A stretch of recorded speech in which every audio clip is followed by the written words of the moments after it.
Exercise 7.3. Write the fractions. Are all these fractions equivalent? Equivalent का मतलब होता है सेम प्रोपोर्शन में, ठीक है। तो पहला जो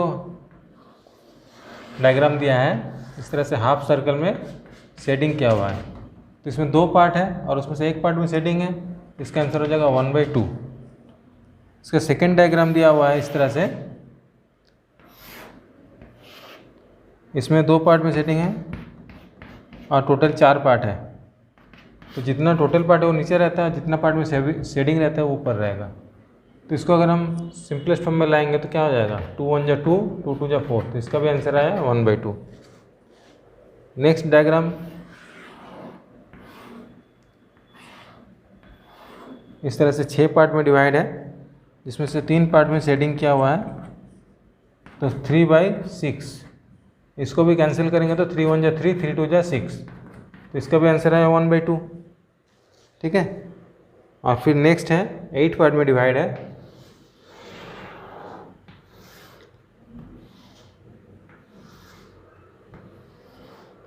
one two three four part में इसमें शेडिंग किया हुआ है और 4 पार्ट खाली है, तो टोटल 8 पार्ट है, उसमें से 4 शेडिंग है, तो 4/8 हो गया।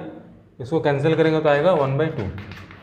तो देखो सारे जो फ्रैक्शन है ना उसका आंसर आ रहा है 1/2। इसका मतलब क्या है कि वो इक्विवेलेंट फ्रैक्शन है, ठीक है। तो फ्रैक्शन को हमने लिख लिया। Are all this fractions equivalent? Yes, all these fractions are equivalent.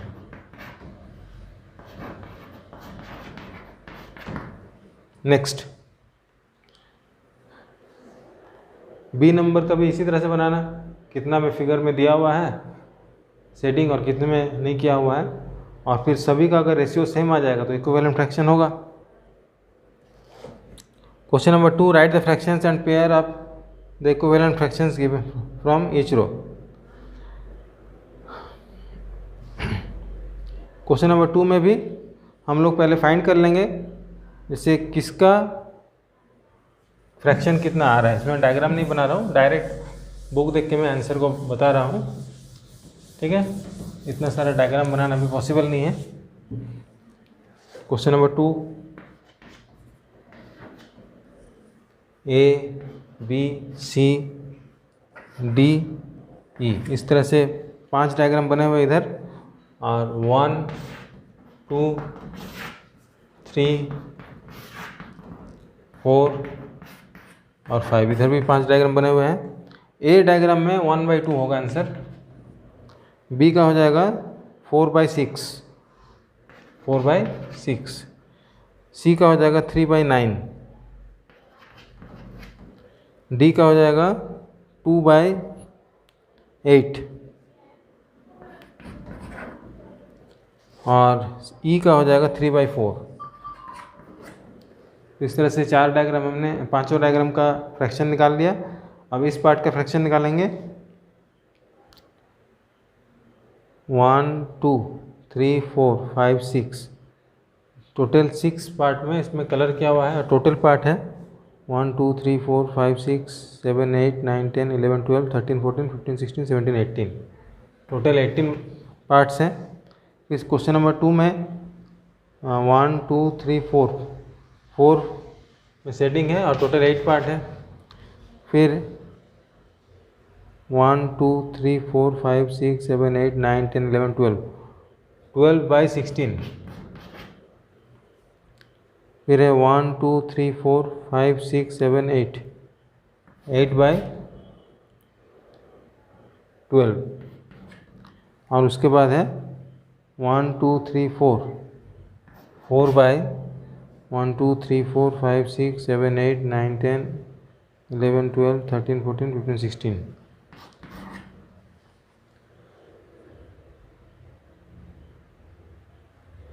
तो इस तरह से अब हमको मैच करना है। तो देखो पहले सिंपलेस्ट फॉर्म में निकाल लेंगे। ये 2 2 जा 4, 2 3 जा 6, इसका आंसर हुआ 2/3। इसका हो जाएगा 1/3, क्योंकि 3 1 जा 3, 3 3 जा 9 होता है। इसका जो 2 1 जा 2, 4 2 जा 8, तो इसका आंसर आया 1/4 और ये 3/4 ही रहेगा क्योंकि कटेगा नहीं। अब इस साइड में जब हम बनाएंगे तो ये इसका आंसर आएगा 6 1 जा 6, 6 3 जा 18, तो आया 1/3, 4 1 जा 4, 4 2 जा 8, आया 1/2, 6 2 जा 4 3 जा 12, 4 4 जा 16, तो आया 3/4, 4 2 जा 8, 4 3 जा 12, आया 2/3, 4 1 जा 4, 4 4 जा 16, आया 1/4। तो देखो इसका D और इसका 5 इक्वल है, तो D का मैचिंग किसके साथ हो जाएगा? 5 के साथ। फिर इसका E और इसका 4 नहीं, इसका 3, इसमें भी 3/4 है, यहाँ भी 3/4 है, तो E का आंसर हो जाएगा 3। फिर C का 1/3 है, 1 का 1/3 है, तो C का मैचिंग हो जाएगा 1 के साथ। B का 2/3 है, यहाँ पे 4 का 2/3 है, तो B का आंसर हो जाएगा 4 के साथ। और A का 1/2 है, यहाँ पे 2 का 1/2 है, तो A का आंसर हो जाएगा 2 के साथ। ठीक है, मैच हो गए। नेक्स्ट क्वेश्चन,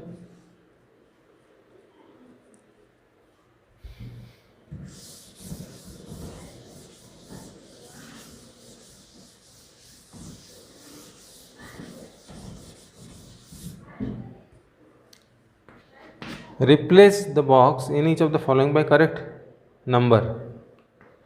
देखो यहाँ पे 2/7 दिया हुआ है, फिर 8 बाई एक बॉक्स दिया हुआ है। ठीक है, तो 2 से क्या मल्टीप्लाई करने से 8 होता है? तो 2 × 4 करने से होता है 8। इसका मतलब 7 से भी हमको 4 मल्टीप्लाई करना पड़ेगा, 7 4 जा 28 होगा, तो यहाँ पे बॉक्स में क्या आ जाएगा? 28। ठीक है। B 5/8, 10 बाई बॉक्स, तो यहाँ पर 5 है, यहाँ पे 10 है, तो 5 से क्या मल्टीप्लाई करने से 10 होगा? 5 × 2 होगा 10। इसका मतलब 8 में भी 2 मल्टीप्लाई करना पड़ेगा, 8 2 जा 16, तो यहाँ पे क्या आएगा बॉक्स में? 16। C 3/5, फिर बॉक्स है, यहाँ पे 20 है, तो यहाँ पे दोनों का डिनोमिनेटर पता है, तो 5 से क्या मल्टीप्लाई करने से 20 होगा? 5 4 जा 20 होता है, इसका मतलब 3 को भी 4 से मल्टीप्लाई करना पड़ेगा, 3 4 जा 12, तो यहाँ पे क्या आएगा? 12। नेक्स्ट क्वेश्चन नंबर D 45/60 और यहाँ 15 बाई बॉक्स। तो देखो यहाँ 15 से ये जो वैल्यू दिया हुआ है ये ज़्यादा है और यहाँ पे कम वैल्यू है, तो डिवाइड करके देखना पड़ेगा। ठीक है, तो अगर 15 से हम 45 को डिवाइड करेंगे तो 15 3 जा 45 होता है। इसका मतलब ये 3 इसको 3 से डिवाइड किया गया है, तो इसको भी 3 से डिवाइड करना पड़ेगा। तो 60 को 3 से डिवाइड करेंगे तो कितना आंसर आएगा? 3 2 जा 6, ये 0 है, यहाँ पे 0 लगाना पड़ेगा, तो आया 20 आंसर आया, है ना। तो यहाँ पे क्या आ जाएगा? 20। फिर नेक्स्ट क्वेश्चन है 18/24, 18/24 इक्वल टू बॉक्स बाई 4। तो ये भी ज़्यादा से कम हो रहा है, ज़्यादा से कम जब दिखेगा तो डिवाइड करना है, तो 4 से डिवाइड करेंगे 24 को, तो आ रहा है 6। इसका मतलब 18 को भी 6 से डिवाइड करना पड़ेगा, 6 3 जा 18 होता है, तो यहाँ पे आ गया 3, तो यहाँ पे क्या लिखेंगे? 3। ठीक है। क्वेश्चन नंबर 4,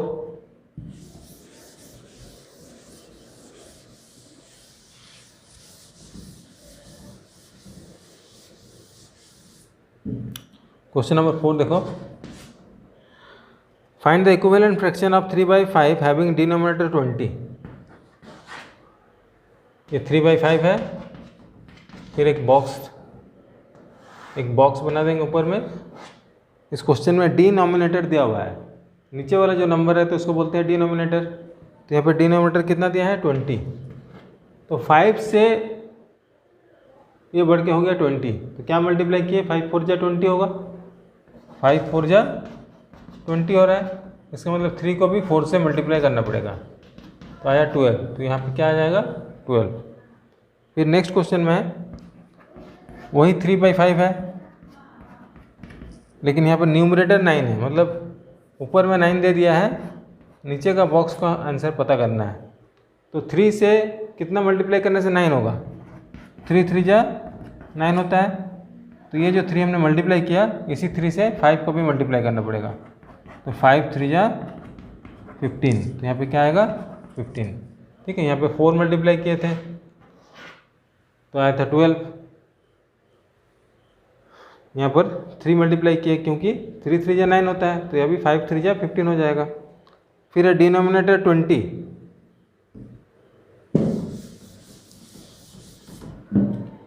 सी शुरू में तो 3/5 ही रहेगा, लेकिन यहाँ पर 20 बता रहा है डिनोमिनेटर, तो ऊपर में कितना आएगा? तो 5 से क्या मल्टीप्लाई करने से 20 आएगा? 5 4 जा 20। तो 3 से भी हमको 4 मल्टीप्लाई करना पड़ेगा। ठीक है, 3 4 जा 20 आया, तो यहाँ पे 3 4 जा 12 आ गया। यहाँ पे लिख देंगे 12। दैट मीन्स जो नंबर को मल्टीप्लाई करने से यहाँ पे जितना आ रहा है उसी नंबर से हमको ऊपर भी मल्टीप्लाई करना है। तो ये दोनों को बोलेंगे इक्विवेलेंट फ्रैक्शन। ठीक है, क्योंकि इसको जब काटेंगे, सिंपलेस्ट फॉर्म में लाएंगे, तो आंसर 3/5 ही आ जाएगा। इसीलिए इन दोनों को बोलते हैं इक्विवेलेंट फ्रैक्शन। नेक्स्ट डी 27 दिया हुआ न्यूमरेटर, 3/5, यहाँ पे 27 दिया है, यहाँ पे बॉक्स है। तो 3 में क्या मल्टीप्लाई करने से 27 होता है? 3 9 जा 27 होता है। तो 5 में भी 9 मल्टीप्लाई करना पड़ेगा, 5 9 जा 45, मतलब यहाँ पे आएगा 45। नेक्स्ट क्वेश्चन,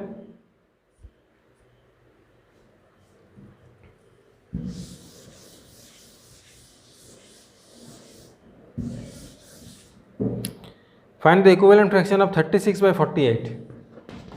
36/48 का हमको इक्विवेलेंट फ्रैक्शन फाइंड करना है, जिसमें न्यूमरेटर 9 हो। फर्स्ट क्वेश्चन, न्यूमरेटर 9, तो यहाँ पे क्या होगा? तो 36 यहाँ पे ज़्यादा नंबर है, यहाँ पे कम है, मतलब डिवाइड हुआ है। तो 9 से हम पहले डिवाइड कर लेते हैं 36 को। 9 4 जा 36, तो ये 4 से डिवाइड हो रहा है, तो 48 भी 4 से डिवाइड होना चाहिए। 12 4 जा 48, तो आंसर आया 12, तो यहाँ पे आना चाहिए 12।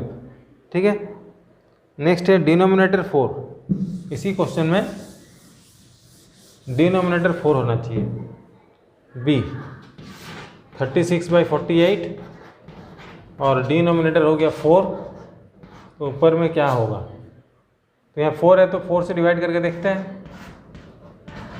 4 12 जो 48 होता है,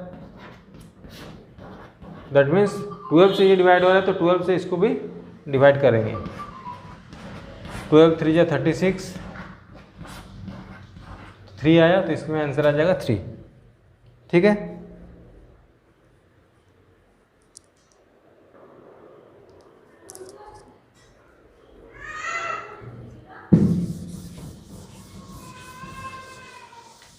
next question,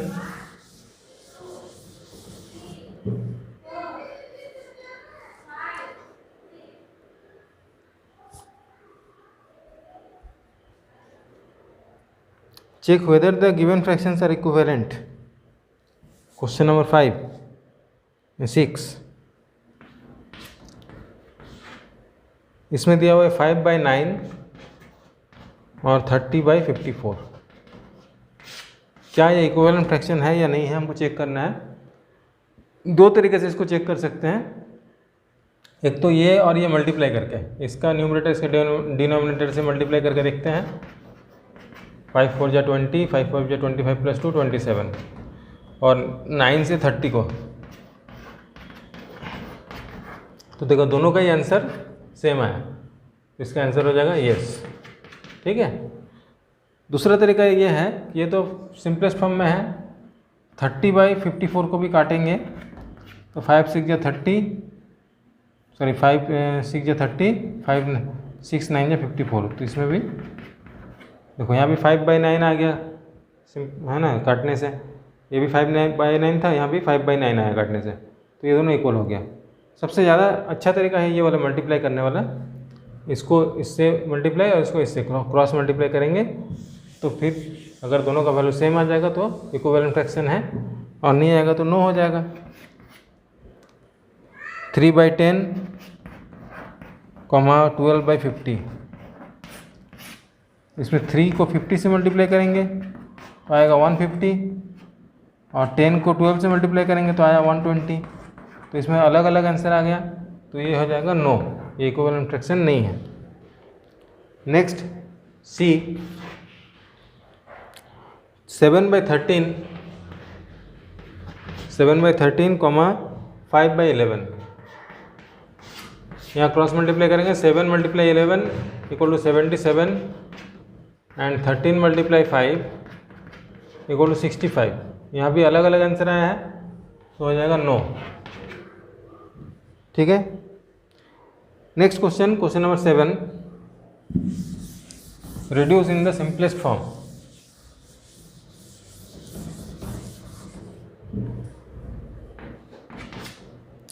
reduce the following fraction into simplest form.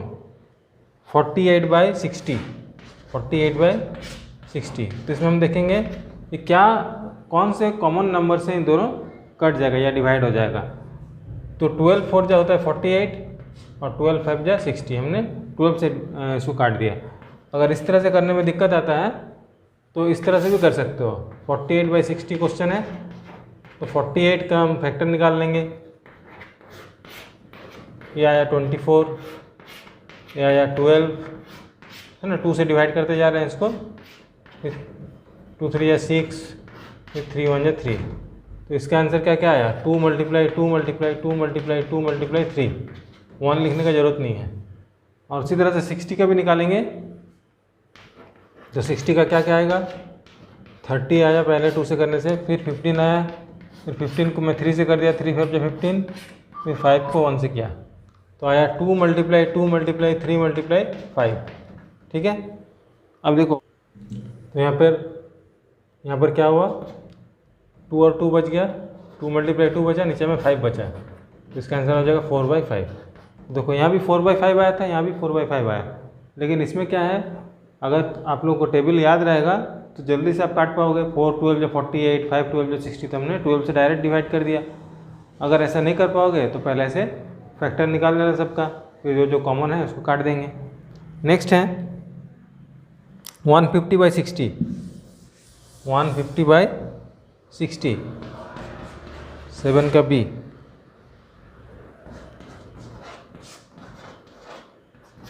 तो यहाँ पर देखो 150 को हम लिख सकते हैं 3 5 या 15 × 10।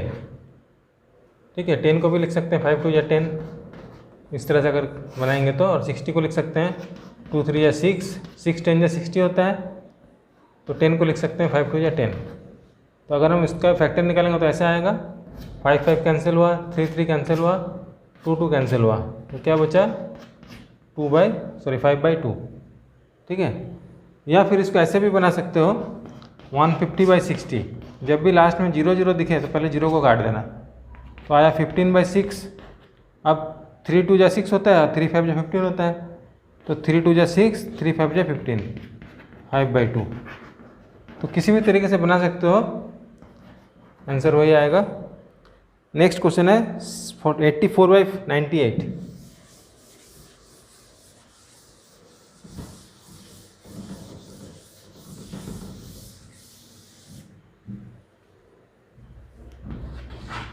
84/98। ठीक है। तो इसमें 84 का हम फैक्टर निकाल लेते हैं। 4 2 जा 8, 2 2 जा 4, फिर 2 2 जा 4, 2 1 जा 2, 3 7 जा 21। तो आया 2 × 2 × 3 × 7। सारे प्राइम नंबर आ चुके हैं। अब 98 को डिवाइड करेंगे 2 से, इस 49 होता है, 7 7 जा 49, तो इसका आया 2 × 7 × 7। अब देखो 7 7 कैंसिल हुआ, 2 2 कैंसिल हुआ, तो बचा 2 3 या 6, नीचे में बचा है 7, तो 6/7 इसका आंसर हो जाएगा। Next question 12/52, 12/52। ठीक है। तो 12 का फैक्टर क्या हो जाएगा, 2 2 जा 4, 4 3 जा 12, 52 का हो जाएगा 26, 2 जा 52 होता है, 4 13 जा 52 होता है, तो 2 2 कैंसिल हुआ, यहाँ भी 2 2 कैंसिल हुआ, आया 3/13। नेक्स्ट क्वेश्चन है 7/28।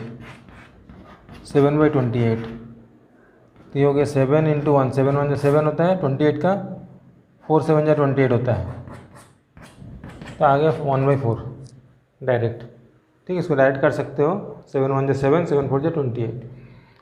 नेक्स्ट क्वेश्चन है Ramesh had 20 pencils, Silu had 50 pencils and Jamal had 80 pencils. After 4 months, Ramesh used up 10 pencils, Silu used up 25 pencils and Jamal used up 40 pencils. What fractions did each use up? Check if each has used up equal fractions. ठीक है,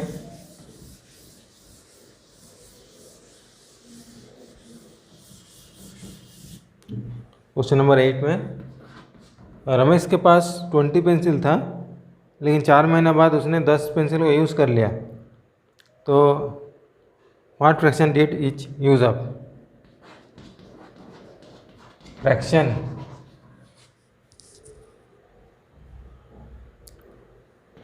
of pencil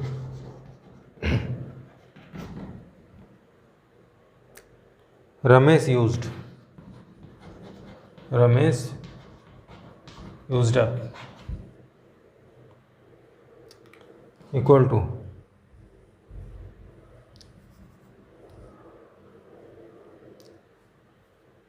Ramesh के पास 20 pencil था तो 20 नीचे रहेगा और 10 use किया है तो 10 ऊपर रहेगा। इसको अगर सिंपलेस्ट फॉर्म में लाएंगे तो 10 1 जा 10, 10 2 जा 20 होता है, तो आएगा 1/2। ठीक है, फिर है शिलू, फ्रैक्शन ऑफ पेंसिल, यहाँ पे आ जाएगा सिलू यूज्ड, ये सब डॉट लगाया हूँ। सिलू के पास 50 पेंसिल था, नीचे में 50 लिखेंगे, और उसने 25 पेंसिल यूज़ कर लिया, 25 ऊपर लिखेंगे, तो 25 2 जा 50 होता है, 25 1 जा 25, 25 2 जा 50, इसका भी आया answer 1/2।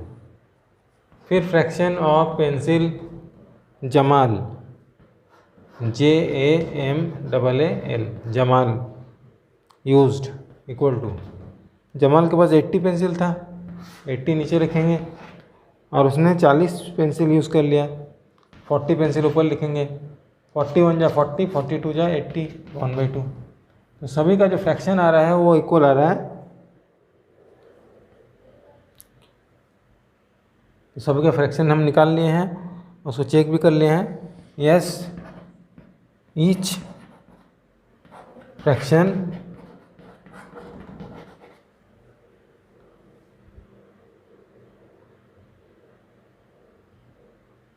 check if each has used up an equal fraction, each used up equal fraction, each used up equal fraction, हो गया answer. Question number 9, match the equivalent fraction.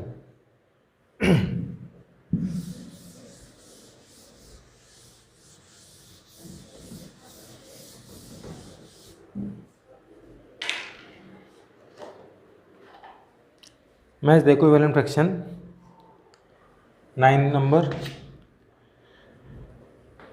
1 का दिया है 250/400, तो कैंसिल करेंगे, 5 5 जा 25, 5 8 जा 50, तो आंसर आया 5/8। तो 5/8 किस में है, डी में है, तो 1 का आंसर हो जाएगा डी। ठीक है, मैं यहाँ पर सॉल्व करते जा रहा हूँ और मैचिंग को यहाँ लिखते जा रहा हूँ, 1 का आंसर हो जाएगा डी।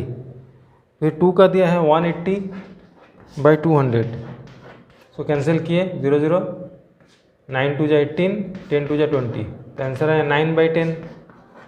देखो 9/10 दिया है ई में, तो 2 का आंसर हो जाएगा ई। फिर दिया 660/990, ये 0 0 कैंसिल हुआ, तो बचा 66/99, इसको 11 के टेबल में काट सकते हैं। 11 6 जा 11 9 जा, फिर 3 2 जा 6, 3 3 जा 9। जब तक सिंपलेस्ट फॉर्म नहीं होता तब तक हम काट सकते हैं, लेकिन एक ही नंबर से काटना है, जो दोनों से डिवाइड हो उसी नंबर से काटना है। तो आया 2/3, तो 2/3 यहाँ पे ए नंबर में है, तो थर्ड का आंसर हो जाएगा ए। ठीक है, नेक्स्ट 180/360, 0 0 कैंसिल, 18/36 आया 1/2। 1/2 है सी में, तो 4 का आंसर हो जाएगा सी। फिर है 220/550, 0 0, 22/55, 11 2 जा 22, 11 5 जा 55, तो आया 2/5। तो आया इसका आंसर बी, 5 का आंसर हो गया बी। बस, एक्सरसाइज कंप्लीट।